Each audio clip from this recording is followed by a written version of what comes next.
அதாவது ஈஸியாக நீங்கள் செஞ்சு வச்சிட்டிங்கன்னா சாப்பாட்டுக்கு உங்களுக்கு மத்தியானத்துக்கு என்னடா செய்யலாம் அப்படின்ற போது உங்களுக்கு காலை இட்லி ஊற்றி இந்த மாதிரி செஞ்சுட்டு மத்தியானத்துக்கு ஒரு சாப்பாடு கலந்து நம்ம பாட்டுக்கு ட்ராவலுக்கு எடுத்துகிட்டு போயிடலாம். ரொம்ப நல்ல அட்டகாசமாக இருக்கும்.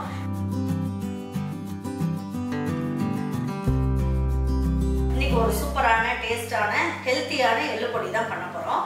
இந்த கருப்பு எள்ளு பொடியில் நம்ம கருப்பு உளுந்தம்பருப்பு நல்ல ஒரு சூப்பரான மெஷர்மெண்ட் போட்டு நம்ம செய்யும் போது இந்த கசப்பு சுவையும் இல்லாமல் நல்ல ஒரு ஹெல்த்தியாக இருக்கும். நமக்கு வந்து ஒரு 6 மாதம் ஆனாலும் இது கெட்டு போகாமல் இது எப்படி செய்யலாம் அப்படின்றத பார்ப்போம். நம்ம ஈரோடு அம்மாச்சி யூடியூப் சேனலை சப்ஸ்கிரைப் பண்ணாதவங்க சப்ஸ்கிரைப் பண்ணிக்கோங்க, பெல் பட்டனையும் கிளிக் பண்ணிக்கோங்க. நம்ம ஈரோடு அம்மாச்சி மசாலாவில் 27 பொடி வகைகள் இருக்குது. அதில் சத்து மாவு வகைகளும் இன்ஸ்டன்ட் மாவு வகைகளும் மசாலா பொடி வகைகளும் இருக்குது. உங்களுக்கு விருப்பப்பட்டதை வாங்கிக்கணும் அப்படின்னு நினச்சிங்கன்னா வெப்சைட் வாட்ஸ்அப் நம்பர் வந்து உங்களுக்கு டிஸ்கிரிப்ஷன் பாக்ஸில் கொடுக்குறேன். ஆர்டர் பண்ணி வாங்கிட்டு நல்ல டேஸ்ட்டாக சாப்பிட்டு பாருங்க. வாங்க இப்போ டேஸ்ட்டாகவும் ஈஸியாகவும் எள்ளு பொடி எப்படி செய்யலாம் அப்படிங்கிறத இந்த வீடியோக்குள்ளே போய் பார்க்கலாம். ஏற்கனவே இந்த இட்லி பொடி வந்து நம்ம வெப்சைட் வாட்ஸ்அப்பில் ஆர்டர் பண்ணி எல்லாரும் நிறைய பேர் வாங்கிட்டு சூப்பராக இருக்குமா அப்படின்ட்டு நிறைய பேர் வாங்கிட்டு இருக்கீங்க. இதில் நான் கொஞ்சம் தான் வெள்ளை எள்ளு போடுறேன். ஆனால் இப்போ நான் செய்யறதில் பார்த்தீங்கன்னா நமக்கு வந்து கருப்பு எள்ளு, கருப்பு உளுந்தம்பருப்பு இதெல்லாம் போட்டு செய்கிறோம். இது வந்து உடம்பை வந்து நல்லா இறுக்கி கொடுக்கும், ரொம்ப நல்லது. இளைச்சவனுக்கு எள்ளு கொடுத்தவனுக்கு கொள்ளு அப்படின்வாங்க. அதை வந்து நம்ம நல்ல ஒரு ஹெல்த்தியாக கொடுத்தோம் அப்படின்னா உளுந்தம்பருப்பும் வந்து கருப்பு உளுந்தம்பருப்பும் நல்லா உடம்புக்கு ரொம்ப சத்து. எள்ளும் வந்து உடம்புக்கு ரொம்ப நல்லது. வயிற்று புண்ணு இதெல்லாமே ஆற்றும். ரொம்ப உடம்பு வந்து இழைச்சி போயிருக்கின்றவங்க நல்லா புஷ்டியாக்கி கொடுக்கும். வாங்க இதை எப்படி செய்யலான்றதை பார்க்கலாம். இதில் 300 கிராம் அளவுக்கு கருப்பு எள்ளு எடுத்திருக்கேன்.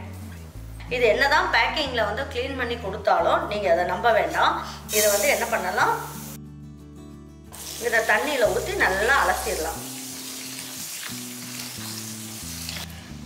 பாருங்க, இது நல்லா அந்த மாதிரி பிசைஞ்சு கழுவிடுங்க.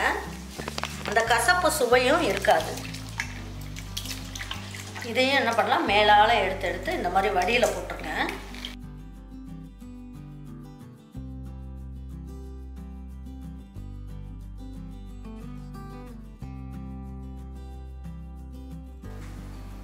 பாருங்க, இதில் அவ்வளவும் மண்ணு தான் தெரியுதுங்களா, இதெல்லாம் களிமண் தான். அதனால தான் நான் இந்த மாதிரி கழுவிட்டு போடுங்க அப்படின்னேன். இது நான் பேக்கெட்டில் வாங்கினது தான், லூஸில் வாங்கினது கிடையாது. நல்லா சுத்தமான எள்ளும் கிடச்சிருச்சு. இப்போ இந்த மாதிரி ஒரு வடியில் எடுத்து போட்டுருங்க. இதை எடுத்து கீழே ஊற்றிடலாம். பாருங்க, இப்போ 1/2 கிலோ அளவுக்கு நான் வந்து முழு உளுந்து எடுத்துருக்கேன். இதை எடுத்து போட்டுடலாம். நல்லா புடச்சிட்டு நல்லா துணி வச்சு தொடச்சி வச்சுட்டேன். அதனால உங்களுக்கு குப்பை தூசி எதுவுமே இருக்காது. இதை நல்லா வறுக்கணும்.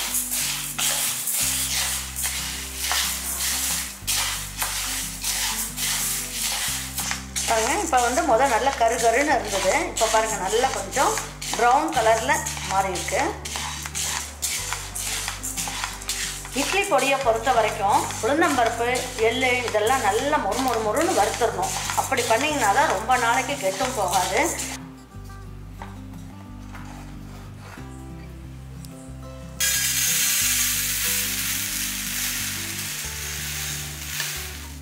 இப்போ என்ன பண்ணலாம், இது தண்ணி எல்லாம் வடிஞ்சிருச்சு. இதை ஒரு பாத்திரத்தில் மாற்றலாம்.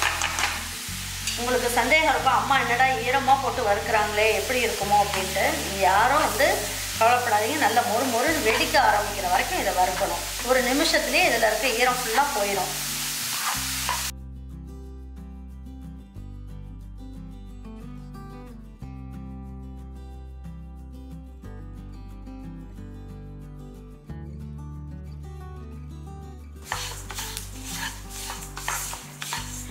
இப்போ எள்ளு வந்து நல்லா பொரிஞ்சிருச்சு. போட்டதுக்கும் இப்போ பாருங்கள் நல்லா உப்பலாயிடுச்சு. பாருங்கள், ஒவ்வொரு எள்ளும் நல்லா உப்பலாயிடுச்சு. நல்லா வெடிக்கவும் ஆரம்பிச்சிருச்சு. இப்போ எடுத்து ஒரு தட்டுக்கு மாற்றிக்கலாம்.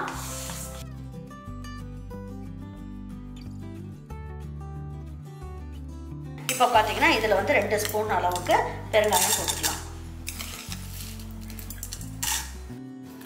1.5 ஸ்பூன் அளவுக்கு ஜீரகம் போட்டுக்கோங்க. நல்லா வாசனையாக நல்லா இருக்கும். இது பாருங்க, இதுக்கு வந்து நான் என்ன பண்ண போகிறேன், ஒரு 3 டேபிள் ஸ்பூன் அளவுக்கு உப்பையும் இந்த ஸ்டேஜிலே போட்டுக்கலாம். உப்பையும் போடும் போது நமக்கு என்னன்னா இந்த பொடி வந்து கெட்டு போகாமல் இருக்கும். இதுலேயே நல்ல வாசனையாக இருக்கிறதுக்கு நல்லா 2 கைப்பிடி அளவுக்கு நல்ல கருவேப்பிள்ளையை நல்லா அலசிட்டு தொடச்சிட்டு இந்த மாதிரி கொஞ்சம் நேரம் தட்டில் வச்சுருந்தீங்கன்னா அந்த மாதிரி காஞ்சிரும். அதை போட்டுக்கலாம்.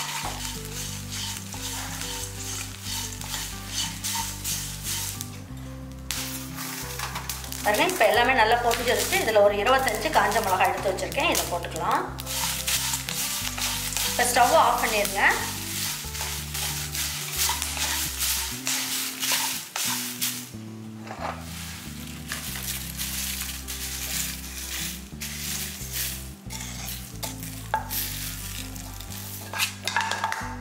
ஆறுனதுக்கப்புறம் எப்படி பொடி பண்ணணுங்கிறதையும் நான் சொல்கிறேன். பாருங்க, நல்லா வந்து ஆறிடுச்சு. எள்ளும் நல்லா ஆறிடுச்சு. இப்போ இதை எடுத்து மிக்ஸி ஜாருக்கு மாற்றிக்கலாம்.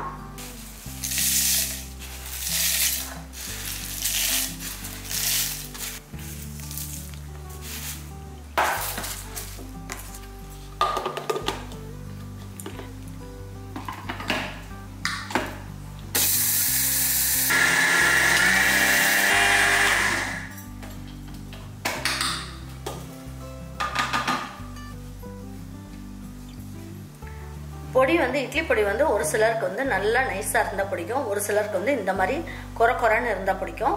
இந்த அளவுலேயே நம்ம எடுத்துடலாம்.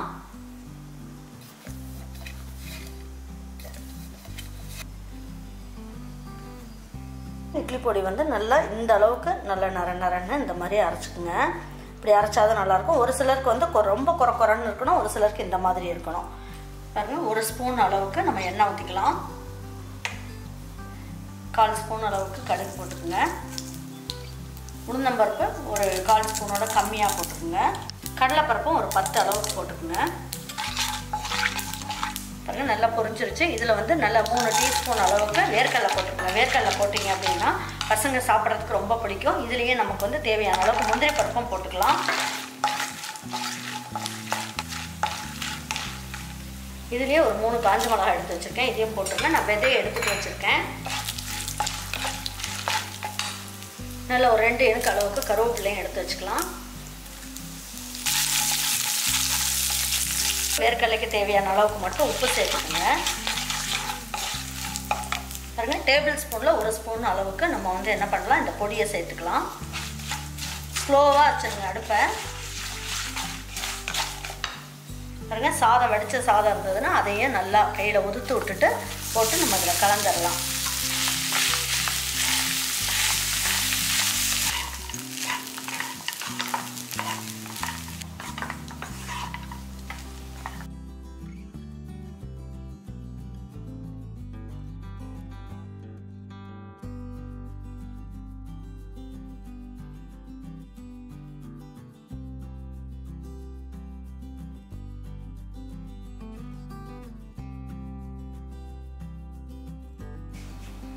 இந்த எள்ளு பொடியை பொறுத்த வரைக்கும் நம்ம வந்து நல்லெண்ணெய் ஊற்றி சாப்பிட்டோம்னா தான் நல்ல டேஸ்ட் கொடுக்கும்.